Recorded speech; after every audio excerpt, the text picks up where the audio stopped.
día de hoy, 3 de septiembre del 2024. Está cumpliendo años una de nuestras grandes compositoras de lo que es muchos hermosos versos, la señora Estelita Chuco Reyes. Hoy está de onomástico, hoy está cumpliendo años. Y así iniciamos esta bonita celebración con el saludo de todos sus amigos, sus amistades.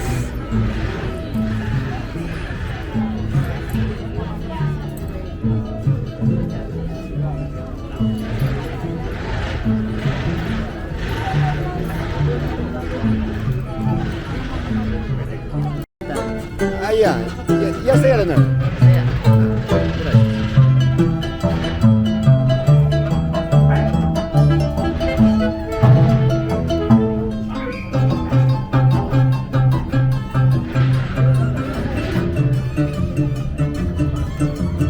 Los internacionales Haces de Boyucachi del maestro Javier Nunciguay.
Eso.